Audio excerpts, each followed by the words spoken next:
যে দুরূদ পড়লে চেহারা সুন্দর হয়। আমরা সকলে কিন্তু চেহারা সুন্দর করতে চাই। আমরা নবীজি সাল্লাল্লাহু আলাইহি ওয়াসাল্লামের প্রতি দুরূদ পাঠ করতে চাই না। নবীজি সাল্লাল্লাহু আলাইহি ওয়াসাল্লামের প্রতি দুরূদ পাঠ করলে আপনার চেহারা সুন্দর হবে, শুধু তাই নয়, আপনার বিপদ দূর হবে, কষ্ট দূর হবে, বালা মুসিবত দূর হবে এবং আল্লাহ পাক রব্বুল আলামিন গায়েবীভাবে আপনাকে সাহায্য করবেন।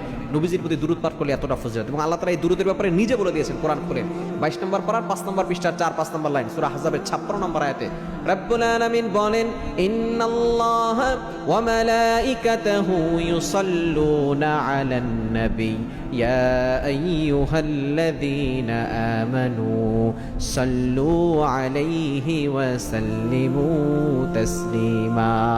আল্লাহ তাআলা ঈমানদারদেরকে ডাক দিয়ে বলছেন, হে ঈমানদারগণ, সাল্লু আলাইহি ওয়া সাল্লিমু তাসলিমা, তোমরা নবীর প্রতি দুরূদ পাঠ করো। এই নবীর প্রতি দুরূদ পাঠ করে যে চেহারা সুন্দর হয় এর একটা প্রমাণও রয়েছে। আল্লামা শিবলি উমর রহমতুল্লাহ আলাইহি থেকে ঘটনা এসেছে, তিনি দেখেন একবার কাবা শরীফের পাশে এক যুবক শুধু দুরূদ শরীফ পড়ে। তাকে জিজ্ঞেস করলো, কেন পড়ো দুরূদ?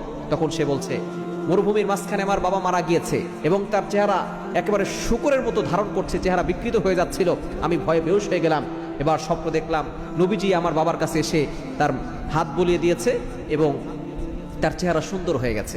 এবং আমি তাকে জিজ্ঞেস করলাম, ইয়া রাসূলুল্লাহ, ইয়া হাবিবাল্লাহ, আপনি কেন এটা করলেন? তখন নবী সাল্লাল্লাহু আলাইহি ওয়াসাল্লাম বলেছেন, তোমার বাবা প্রতিদিন আমার প্রতি দুরূদ পাঠ করে, এজন্য তোমার বাবা আজকে বিপদে পড়েছে, সে মারা গেছে আর তার চেহারা বিকৃত হয়েছে, কিন্তু আমি নবী তাকে ভুলি নাই, সে আমার প্রতি দুরূদ পাঠ করেছে, এজন্য আমি এসে তার চেহারা সুন্দর করে দিয়েছি এবং আমি তার জন্য সুপারিশ করবো, আল্লাহ যেন তার জন্য জান্নাতের ব্যবস্থা করে। সুতরাং হয়তো তার গুনাহের কারণে তার চেহারা বিকৃত হয়ে গিয়েছিল, নবী সাল্লাল্লাহু আলাইহি ওয়াসাল্লাম তার মুখে হাত বুলিয়ে দিয়েছেন, চেহারা সুন্দর হয়ে গেছে। এজন্য দুরূদ শরীফ কোনটা পড়বেন? বিশেষ করে সবচেয়ে গুরুত্বপূর্ণ ফজিলতপূর্ণ দুরূদ হচ্ছে দুরূদ ইব্রাহিম, যেটা আমরা নামাজের ভিতরে পড়ি, আল্লাহুম্মা সাল্লি আলা মুহাম্মাদ ওয়া আলা আলি মুহাম্মাদ কামা সাল্লাইতা আলা ইব্রাহিম ওয়া আলা আলি ইব্রাহিম ইন্নাকা হামিদুম মাজিদ।